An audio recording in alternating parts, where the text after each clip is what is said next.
What's up, guys? Eric here, driverlineup.com, world's okay steering wheel holder, and an angry Jenna. She doesn't want to be seen. She's angry because why are you mad? She's supposed to be in bed right now. First of all, let me show you this for heathens. Oh, look at all the long-nosed Pete's. Actually, I'm going to show you this. This is for you heathens. This one right here is just ready for customization. See this?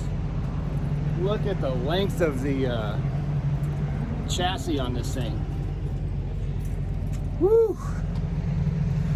Anyway, the reason we're at Peterbilt is that we broke our rule and are repowering a load for another Peterbilt driver who got towed to Peterbilt. Yeah, and sadly, the night dispatch that's covering knows us way too well, and he worked the little soft spot. He sends us the truck number so that we know it's a Peterbilt and says, I know you guys don't normally do a lot of repowers, but I thought you might understand. Yeah, well, he's not our night. He's from a different fleet, but he covered our fleet one time, and he knows us. So he knows that we don't really mess around with repowers, but you know, he also knows that we're sympathetic to broke down Peterbilts. Yeah, that was a low blow, Chris. That was a low blow. And we were towed to Peterbilt like a month ago, and another driver came to bail us out. So I figured, okay, if I do this one, then maybe that'll help the karma clouds. But I got to show you guys something. Why I have my vest. Yeah, on. why is Jenna out of the truck late in the middle of the night? Well, there's the empty trailer that I dropped back there. Here's the trailer I'm picking up. I'm just waiting on it to finish its pre-trip on the reefer. It's a meat load headed to South Carolina. We're in Kansas City right now. Well, there is nowhere to turn this trailer and truck around. The gate's closed because Peterbilt's locked. So what I got to do is back out onto this street. So what I'm going to do is, so we have to go right there. That's our on-ramp. Nice. So what I'm going to do is back it across the lane that direction and then set us up to turn right on that. So I basically have to back out of the driveway onto a street and position myself to be able to get onto the on-ramp, which is across the street from this Peterbilt parking lot. So good times. See if Jenna can record it with her phone. But yeah, I gotta really record while all right, she's not really gonna record. But anyway, I gotta come out of this driveway, out across this street, backing over there so that I can go into the on-ramp there. So but when I was talking with this driver, I'll be out in a second, or yeah, let me check this reefer and see if it's done. When I was talking to this driver, he said, I don't know if you're gonna be able to make this work. And I texted back and I was like, challenge accepted. Hold my beer. Yeah, I like when I hear that, because I slept today. I was motivated. If I hadn't slept today, we would have been like, nah, this ain't gonna happen. But I slept today. It gets us another $2,000, close to $2,000. I feel really short.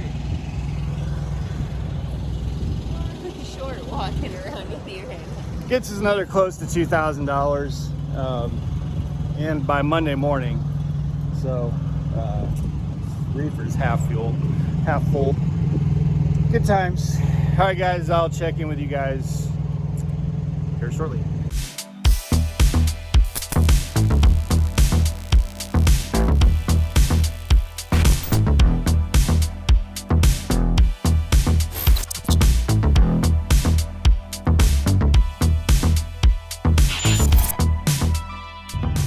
All right, so we're now long ways from where we were. The first part of that video, we're in damn near Paducah, Kentucky,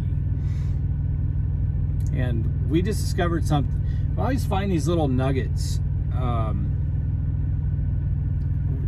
So you guys that have stopped at the Welcome Center in Metropolis, you know, it's a nice rest area. It's got that big loop. It's off the interstate. We've stopped there I don't know how many times. Let Remy get out and run around.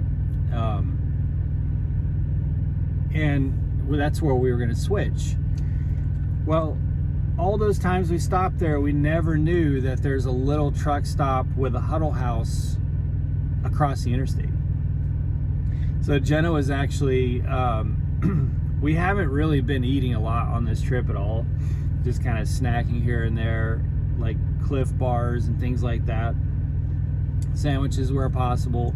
But this morning we were both just like, I want some breakfast, you know. And so she said, I think there's a huddle house right here. And she had me for a second pull over onto the shoulder on the off ramp just for a second, so she could verify and see if she could walk over there. We pulled up the map and there's an actual truck stop here. So it's not anything that's on our network, but it's just funny how there's, you know, if you really look, there's actually a lot more places that you can park a truck than you think there is, or that are, you know, visible from the interstate.